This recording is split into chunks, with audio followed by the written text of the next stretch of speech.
Thank you for choosing us as your source of information. I am Bule Molebatsi, bringing you this week's edition of Bophelong.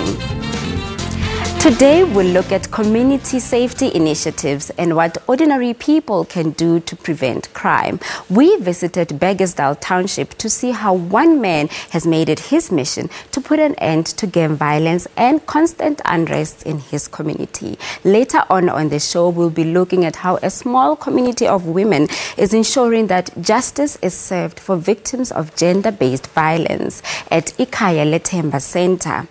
Let's head over to Beggersdal to see how Ndima Shaile is doing his bit to tackle crime in his community. Recent images of Beggersdal tell a story of a township divided and overcome by desperation to get by on little resources. Members of the community have turned against each other in violent acts of gangsterism amongst the youth, and its elderly citizens unite only during service delivery protests, which have left the community in rubbles. Bophelong met with Ndima Shaile, a Beggersdal resident who believes that crime-free community is possible through collective efforts. As you see this rubble, there were offices here. Yes. And the sad part is there was a criminal element in the process that stole the roofing, that stole the bricks, many things that were happening. You can even still see here, Babumsibi. This used to be a municipal office that was vandalized during those times.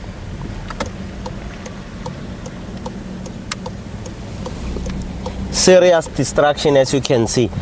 Auspulen, you can't say this whole place was a big structure where offices of the Beggersdal Urban Renewal Project was based here. Everything was destroyed here. So there's a project. When you see the whole thing. Dr. Andy, tell me a bit about yourself. I understand you were born and bred here in Beggersdal. I was born and bred there in this community. Many years ago, I cut my first teeth on leadership in this community. I ended up from this community going to the heart of the world as an ambassador for Interpol for the Turn Back Crime campaign. The role and responsibilities of a community police forum is to bridge the gap between the community and the police, to harmonize relations between the police and the community, and to advise your station commander, your cluster commander, or your provincial commissioner on matters of crime, hotspots, and many of those things that will make policing easier. Many of those things that will encourage ordinary members of the community to join hands with the police in preventing and combating crime. No women must be raped in this community and in the communities of the world and in my country. And no women must be accosted, because I was pulling in the street at about 4 a.m. when I go for my gym and go to my work. I normally see women clutching their handbags going off to work. This street is normally lit. They have to walk down here freely. I was a victim of hijacking Auspuling in 1997. I was hijacked in a street called Nkhahle. During our tour of his community, Andy showed me the school where most acts of violence happen due to members of the gang. Those who are not school-going, members of gangs who are not school-going, you'll find them here, Auspuling, waiting for the school to knock off. And then they would be here. They would be running around here, Auspuling. There'll be stabbings and hackings here before the police arrive. Normally, obviously, members of the community will summon the police quickly, and when the police come, some of the gang members of the gangs, they would run in that direction and make life very difficult for the police to arrest.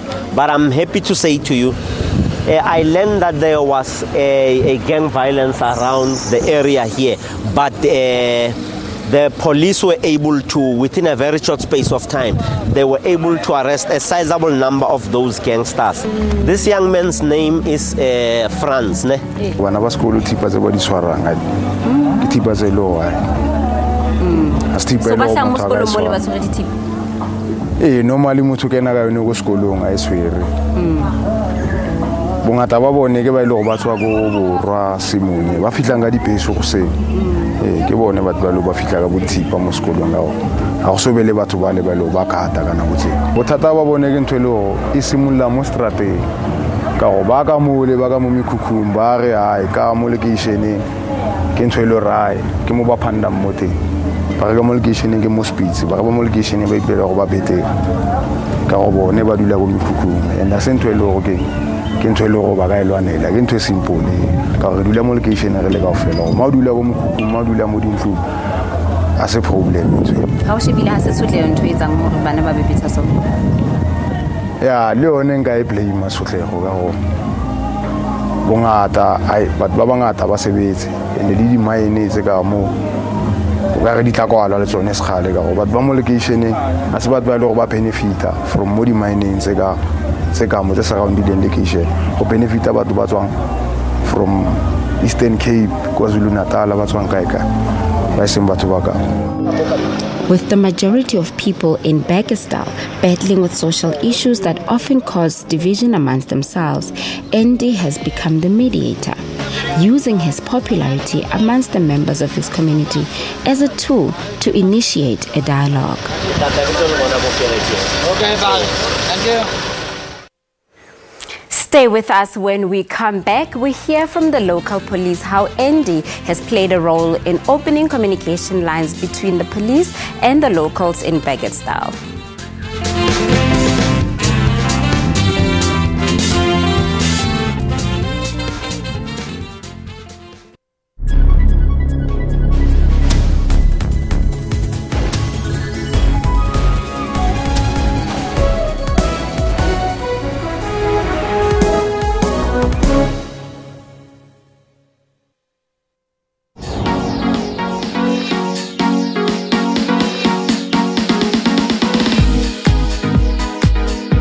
I feel it's a real person. And it's nutritious and delicious. It's good. I really like it.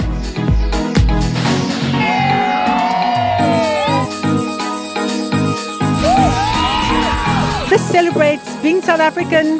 We love our beer, we love our food, we love our music. For knowing who you are going, you must know where you come from. I'm excited to be part of this year.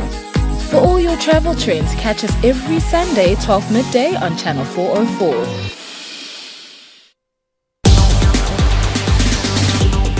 Africa is constantly getting new technologies, and with that comes new terms. Massive, open, online university.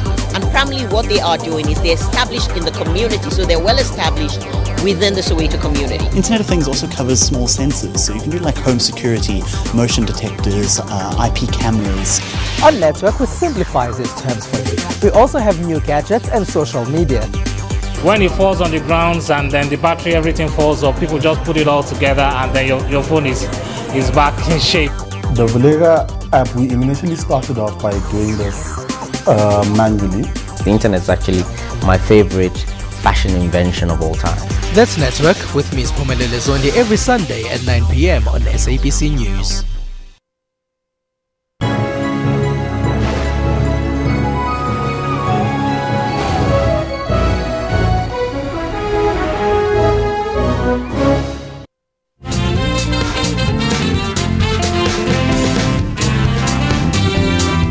Welcome back to the show right here on SABC News. Ndima Shaile believes that crime prevention is the responsibility of each and every member in the community of Baggestal. In this next insight, we hear how he has brought back trust to people who had lost faith in the local police.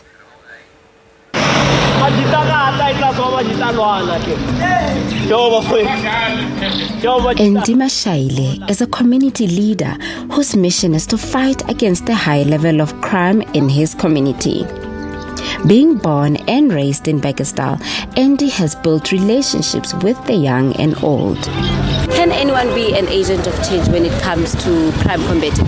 Anyone who is in good standing, anyone who has done things and has changed his or her way and her demeanor, anyone who has committed crime and has served his time and wants to ensure that the community is safe and secure and wants to contribute is welcome at all of those 142 police stations to work hand in glove with the police. I have been a good standing member in our communities. I haven't committed crime. I haven't been arrested for committing crime. I have provided respect, leadership and dignity to our communities. It is important that I should indicate to you that I would implore young people to join hands, to join the youth crime prevention desks so that we ensure that young people are not victims of crime. Most importantly, young people are not perpetrators of crime. When you visit your prisons around here, your stats will tell you that a higher number of inmates are young people who have either been perpetrators of crime and or an unfortunate way and manner that has seen them land in jail because of their behavior. Mothers and fathers must take role in the development of their children. That's how we begin to prevent and combat crime. Over the years, he has worked with the local police to tackle the recurring acts of violence. He took me to the local police station where structures have been put in place to curb crime. What Ntate Andy has been doing for all these years has shown that working with the community, it yields result. It is for the help or from the help of the very same community through the structure called CPF, which is a Community Policing Forum, who has got the chairperson. And the chairperson is the representative of the community that we are, from time to time, work with them and share the information that is of need with them. The community, they know what is happening in the environment of the police, and the police knows what is happening in the community. If you look at the gangsters issues in Bekkersdal, you'll realize that the majority of these gangsters are teenagers.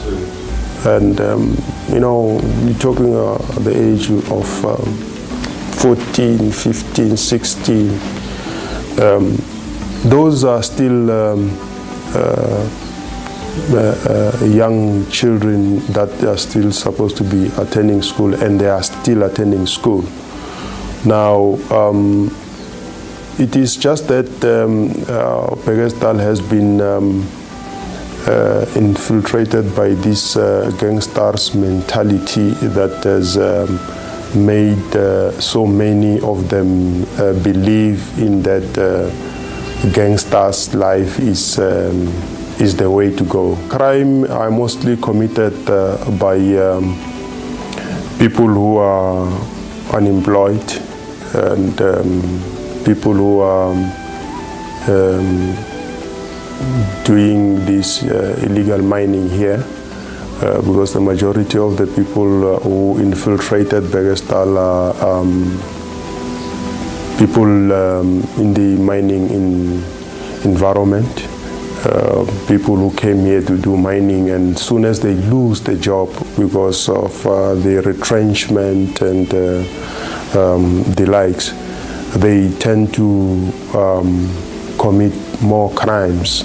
That is what we found when we do our investigations. As a committed member of his community, Andy has received national recognition for doing his bit in crime prevention. So, as a community member who has been interested in combating crime, you have had some recognition. Please take me through one of your achievements since you've started.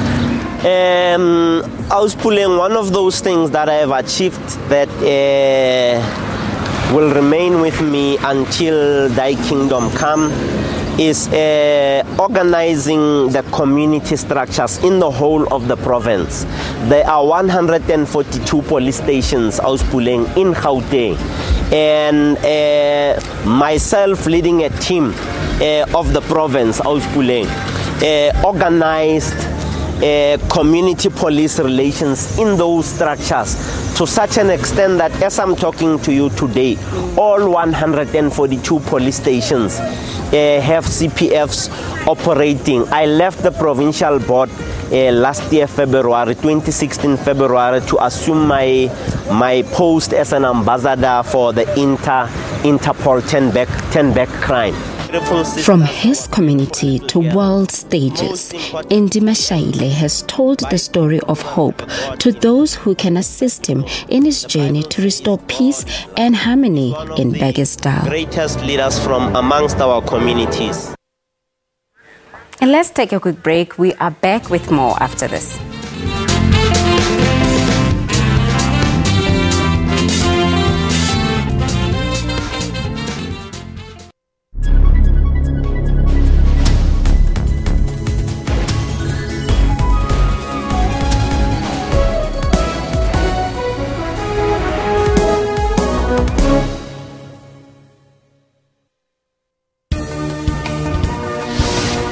We take an in-depth look of all your stories of the day across the world.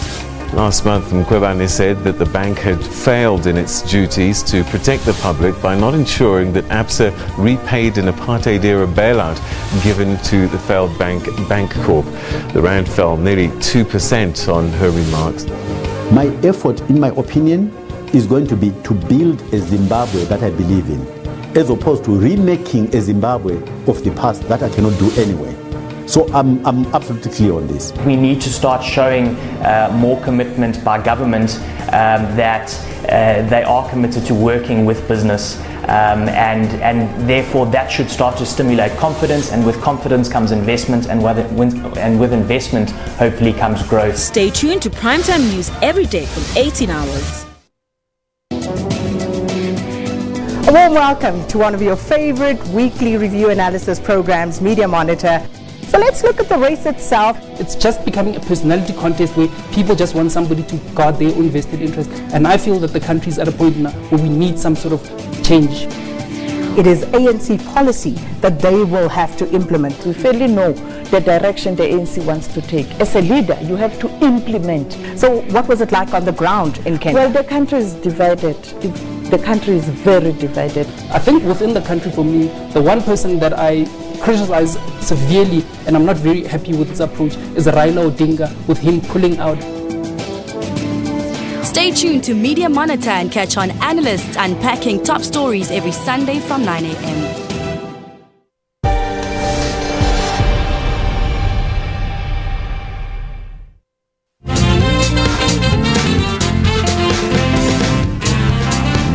Welcome back to the show.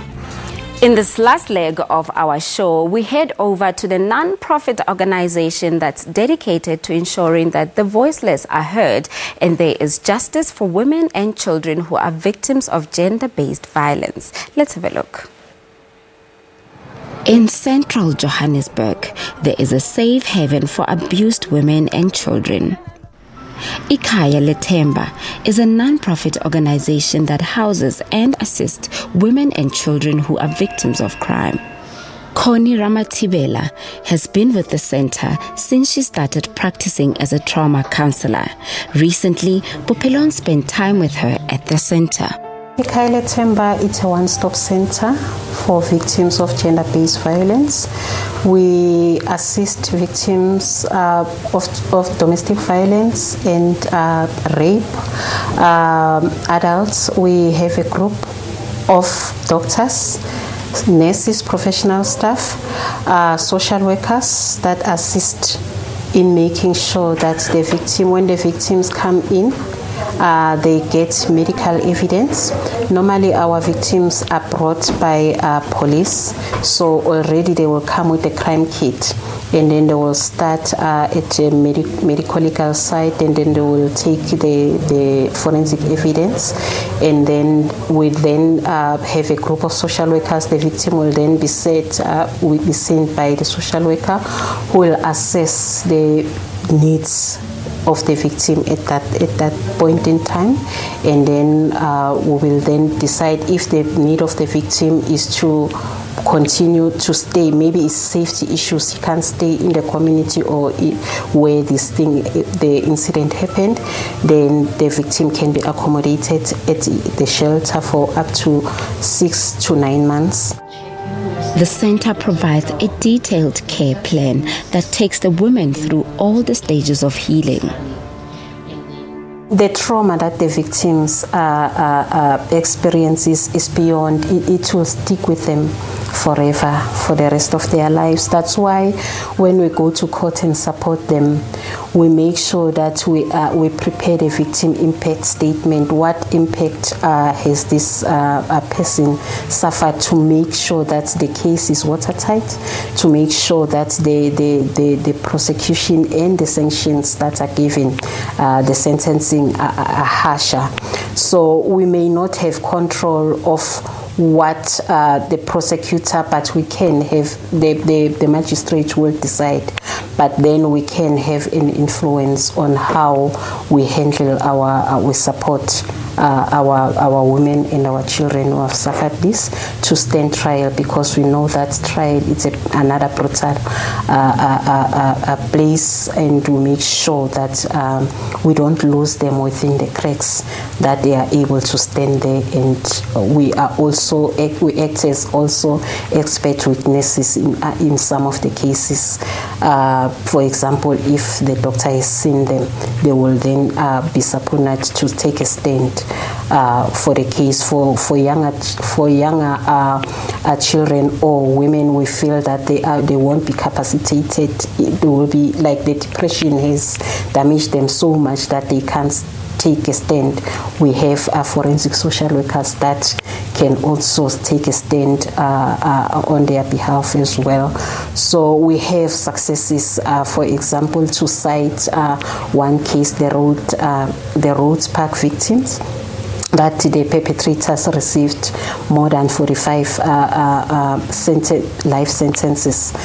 So we can do it again. So those are harsher sentences that we need to see happening within the criminal justice system for the justice to be served for our victims. While they are in the shelter, we offer them counseling, we offer them therapy, we offer them skills, we offer them court preparation, we follow up their cases, we support them for court, we make sure that they are physically safe, we make sure that they are emotionally safe. We make sure that whatever that they need at that point in time, we offer that environment, and enabling environment for them. We've got creche here in-house, and the chief for school-going children will take the school-going children to school every day. So that's the support that we give them, to make sure that they have a space to heal, and space to talk about what happened, to make sense about what happened, because most of the time they come here are very broken, and they are traumatized. So make sure that the safety that we bring here and the protection, it doesn't expose them to re-traumatization. With the rise of numbers of women speaking out about the ongoing acts of sexual abuse, the center has seen an increase in the number of women who come forward to seek help. With this particular incident of the rise of gender-based violence, I think it's something that has been happening, but people were not reporting, or it was not exposed as it has been done now. It took one call of a brave woman to expose what has been happening. So that in that way, a lot of more women came up, more cases came into light with the assistance, of course, of the printed and electronic media. Connie has worked closely with Cindy Radebe, a survivor of rape who has now found healing with the help of the center. At no stage should any woman who has been violated feel guilty that they've invited the rape to happen. Nobody has a right to violate other person's right to freedom. So I will say to women, report. It might be difficult, you might be looking at it at a distance, but to this person, it didn't bring justice, but the important thing is that there is help out there. Report the matter to police. If you feel that you are not listened to, there are other channels to report police misconduct as well. For example, this service, which is Ikaya Letemba, One-Stop Center for Gender-Based Violence, is fall under the Department of Community Safety, the umbrella Department of Community Safety, which is also responsible to monitor police conduct. So if a woman feels that she has been mistreated at the police station, then that woman has the right to report the matter to us, and then we'll follow up with the police station. But the dangerous thing is that women who keeps quiet, remember that scars that are covered, they don't heal. So until you report, you wouldn't know that what has happened to you.